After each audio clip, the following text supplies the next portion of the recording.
So today we're going to tell you how you can scale up your bioreactor. Now you already know the basic steps on how to do this. We're just going to sort of reiterate it quite quickly for you so that you know how to do it in the future. So once your algae has gotten really green, so much greener than this, we just don't have a really green sample because we're saving it all for the kits for you guys. A good tip to make sure is when you can't see through it. All you need to do, the first thing is you need to pick something that's translucent, something that lots of light can get through, similar to your mini bioreactor here. Then, like with the mini bioreactor, clean it out to make sure it's really clean. Now, what we've given you in the kit, Shown?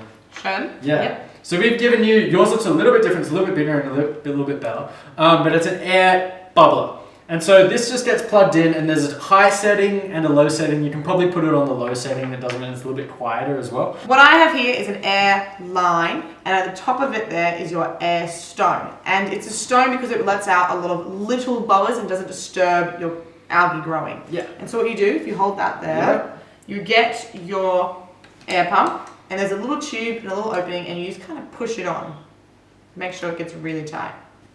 Just remember, always be careful with these because there is electricity. Never put it or submerge it in water, and make sure that your surfaces are all really clean. If you have air going into your container, you're actually allowed to put it up to 2/3 full, so you can actually put quite a lot of media in there. So you've got your media that you created earlier. There's also your leftover media that you're storing in the fridge.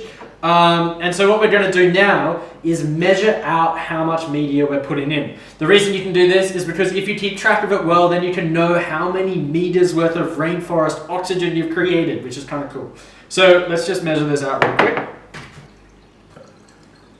Okay. Awesome. So that's 2 liters of algae media just there that we created the other day, and that's completely full. Now what we can do is we can seal this up. I might actually get a little bit of duct tape later and wrap it around there. Ooh, bubbles! So that's sort of what it would look like. Maybe I think it might be on the high. high setting.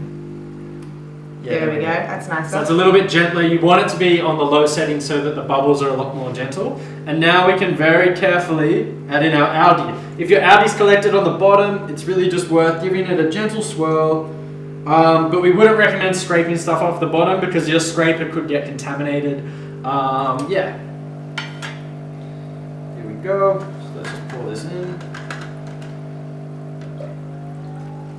There we are. Is it? So there you go. There's an upscaled recycled bioreactor. We should show them that. Yeah. Hey guys, we've just come up with a little hack as well while we were prototyping this on the spot. Well, Maddie came up with it. Do you want to tell them? Yeah, so if you do have a lid like this one and you want the bubbles to be a little bit more gentle, which we do recommend, you can just close the lid on it and be really gentle, and it actually kind of reduces the amount of bubbles that you get. If you can see that like that.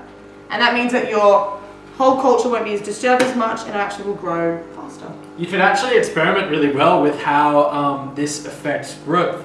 For example, if you set it really low so there's just the tiniest little bubble stream coming through, you might have to use some tape to really secure that consistently. You could grow maybe 3 of these large jars and see what affects algae growth the most, which is a pretty cool idea. I think I might actually do that. Yeah. Right.